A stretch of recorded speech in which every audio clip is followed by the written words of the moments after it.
which is sloth. And in this case, that translates into procrastination. And I'm going to talk about how you should not let procrastination ruin your job search, because it can actually have a pretty big effect on how well you're doing, in some cases at least. If you don't know, I am Diana Lundnosson, and I work with international academic job seekers, meaning that if you have a bachelor's degree or above, I help you teach you how to look for jobs effectively in the Danish market. If you're interested in getting help and support, feel free to go to my channel and book a meeting with me. Okay, so let's get into the topic, because it is super important. Do I have sound? I have sound. That is also important. So basically, procrastination is a bad thing in so many ways, but it can actually also, for some people, be a motivator. It is for me, but it needs to be, because I'm the kind of person who works well with deadlines, right? So if I know I have a deadline, I'm gonna get shit done, but I'm probably gonna get them done a little bit close to the deadline. But I can set deadlines for myself, so that means that I'm gonna get things done, but I'm still gonna be a bit stressed about it, and that's fine. Knowing how you cope in the world and what works for you is the most important thing, so you can create strategies that work for you and can actually create strategies that help move you forward. However, procrastination can also be part of what ruins your job search and what makes you lose your chance of a job. One thing is, in terms of not getting, like, procrastinating all the things you need to do in terms of job search and like networking, getting the applications done, and sometimes even like not even getting them sent within the deadline, which is bad, right? But the real procrastination that I think most people end up using is kind of a hidden one. It is about using the job ads deadlines. And it might not seem like procrastination, because you're like, well, there's a deadline to apply for the job on the 30th. So of course I'm just going to wait until the 30th to apply, because then I have time to do these other applications before then, and they have a deadline before that.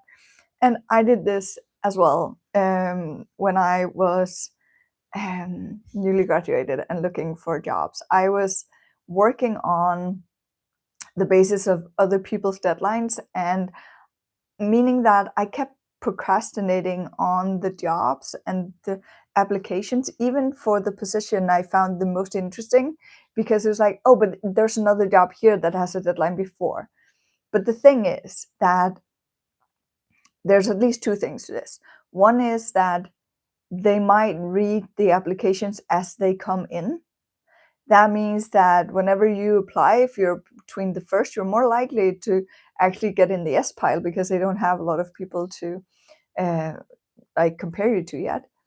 But also, sometimes they close down the deadline, like they close down the job ad before the deadline, because they have gotten a lot of applications already.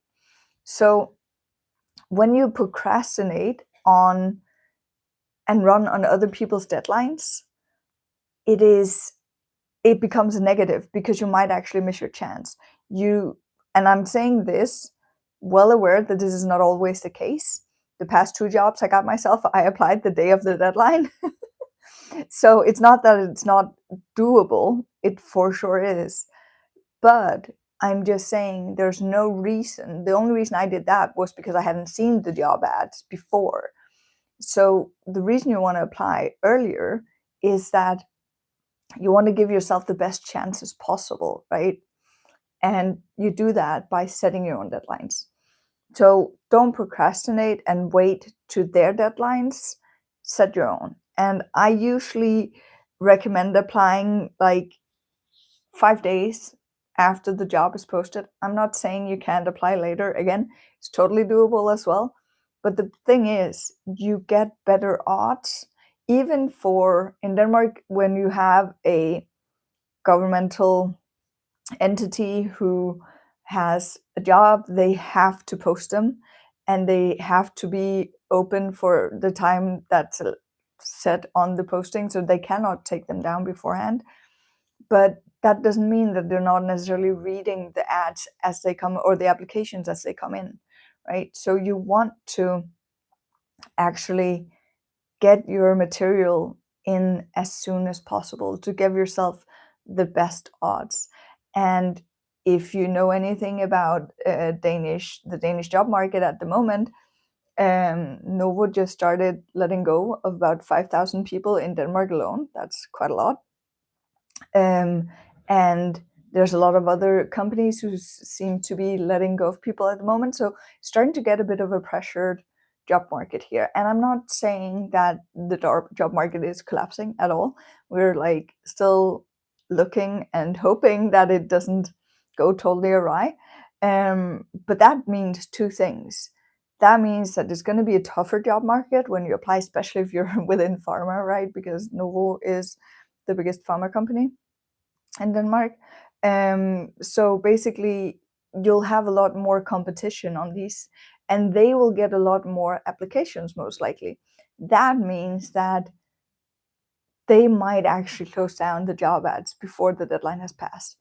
So getting in there and getting those applications sent as soon as possible is a really, really good idea. And I'm not saying that you should do half-assed applications. That is not what I'm saying. I really, really still want you to do really good, really work through applications. That's why I'm setting the deadline instead of for like 2 days, I'm saying 5 days, because that means you have time to kind of go through, read through the job ad, do your research, call or write the company, get that information that can help you motivate your material even more, and then send a really good, well worked through application so that you give yourself the very, very best chance to actually get that interview. So if you procrastinate, you are setting yourself in a worse situation in terms of getting the interviews and by that getting the job. So my very best advice for you here is to stop procrastinating, and like I said in the beginning, set your own deadlines. Again, you might depending on who you are and how you work. For some people this works really well, so set your own deadline for it. And if you're not the kind of person who can hold your own deadlines, some people can't, and that is okay. But then hire someone like me, or have a friend, have someone help you, be accountable to the deadlines that you're setting, so that you can actually up your chances of getting that next job faster. And yeah, just be more in the forefront or top of mind with the people who read the applications, because you'll be amongst the first to apply for them. So yeah, stop procrastinating and do that. I do want to say this is day 29 of my 30 days live. So tomorrow should be the last day, but since I'm only at day 4 of 7 of these like 7 sins themed videos, I'm gonna add a couple of days at least. And tomorrow, the sin we're gonna talk about is greed. And that's about thinking you need to apply to, or thinking you should apply to every job post that's out there, and be greedy and think like you need to do everything. Spoiler alert, you shouldn't. But I'm going to talk even more about that tomorrow evening. So if you want to follow along on the journey with these lives, or in general my channel here, subscribe. You'll get notified when I go live. I think there's like a bell, and you can kind of say more, right? Get more notifications. Yeah, comment if you have any questions. And then thank you for the comments here in the chat. It's a very interesting other writing style you have there, Tracy. I don't know if that's pronounced correctly, but hi guys, thank you so much for likes, comments, and just in general for following along. I really appreciate it. And now I'm gonna jump off and have my weekly network meeting with the Elevate Network. So if you're interested in that, you can also reach out to me. Have an amazing rest of your day. Bye.